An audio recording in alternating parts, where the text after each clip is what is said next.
it's like a busy military highway in the middle of nowhere. Yeah, and I would say, up until a couple years ago, this would have been much, much quieter. You have to be thankful. You don't have the cards.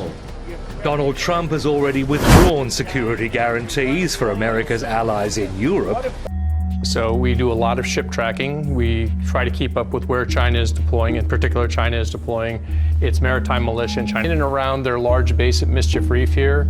His Group Sea Light tracks each ship's automatic identification system. A bomb drops on your head. The Philippines hopes his tough anti-China rhetoric will cement the US commitment to Asia.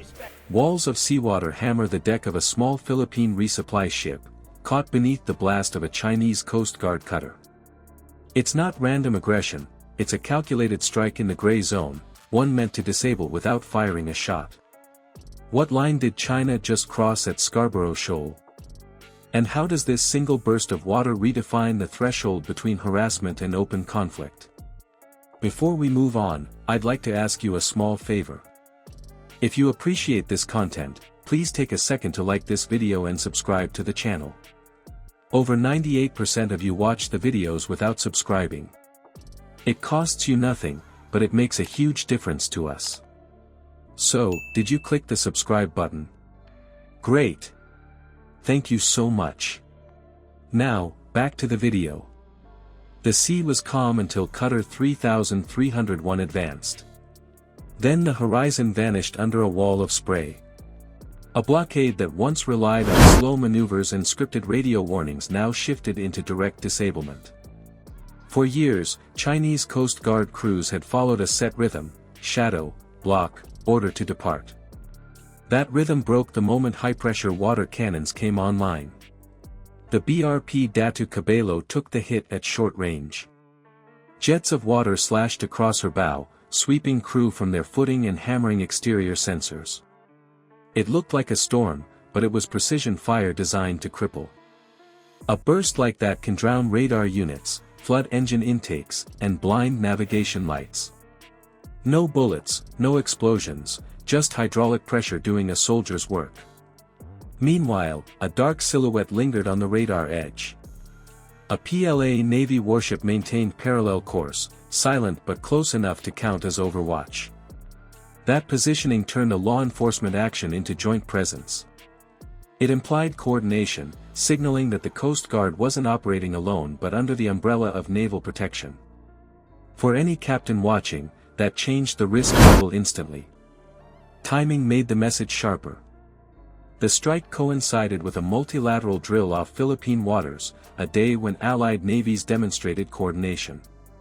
By choosing that hour, Beijing broadcast confidence, showing it could act aggressively even as rival forces trained nearby.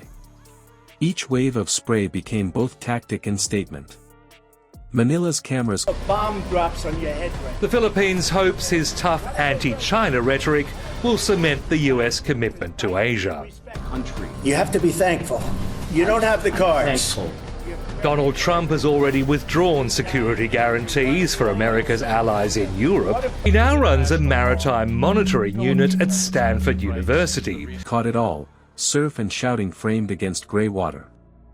Releasing that footage shifted public language from harassment to aggression. It revealed a new phase in China's gray zone playbook: disablement as coercion. No longer just stalling access, these actions test how far sea control can extend before open conflict triggers. The result is a live experiment in deterrence pressure, forcing Manila and its allies to redefine what escalation truly means. Why would Beijing risk escalation over one supply route? Because the strip of reef at Scarborough Shoal is far more than fishing ground. Since 2012 it has functioned as a forward bastion, giving China eyes deep into the South China Sea and reach over trade arteries that pass within range of its patrol network. Whoever holds that reef commands a surveillance arc capable of tracking nearly every vessel that enters Philippine waters. The 2016 arbitral ruling ruled the reef outside China's control, but court paper carries no anchor at sea.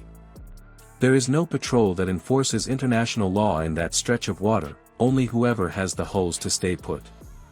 In practice, legality loses against endurance and logistics.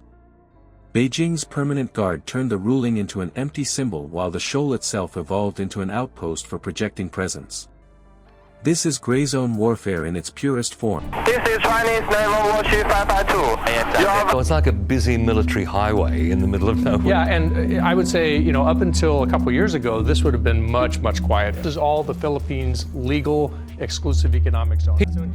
Sea Light has charted a massive build-up since the summer of 2023. Calculated, continuous, and just below the level of Gunsmoke.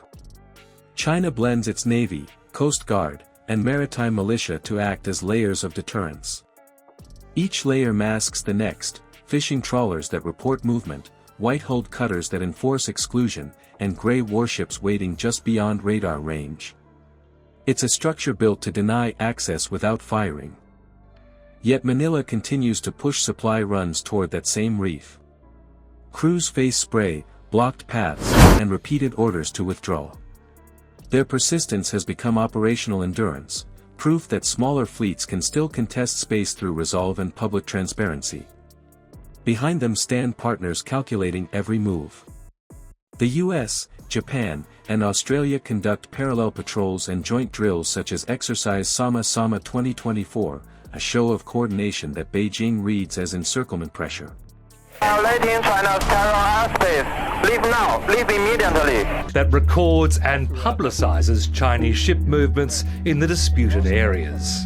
In and around their large base at Mischief Reef here, His group Sea Light tracks each ship's automatic identification system. Perception drove the latest burst, an assertion that control remains contested. Each counter demonstrates commitment but also deepens a feedback loop where every maneuver shapes the next threshold. The challenge now is projecting resilience without cracking the line between resistance and open clash. So we do a lot of ship tracking. We try to keep up with where China is deploying. In particular, China is deploying its maritime militia in China. The second line of defense has already formed back here. I mean, if China decides they're not getting through, they're not getting through. And you've also got some Chinese maritime militia coming down from the north to add to this first line of defense that's formed here. The water cannon strike is more than a standoff. It's a warning that the gray zone has boundaries carved by force, not law. Every burst, every maneuver, carries the risk of miscalculation that could turn restraint into retaliation. Nations walk a narrow path, balancing deterrence with caution while keeping their crews safe and their sovereignty intact. Each patrol is a test of nerve and timing, where even silence communicates intent. The next decision at sea may define who holds the initiative. Subscribe and join a community that seeks to understand the realities of modern conflict.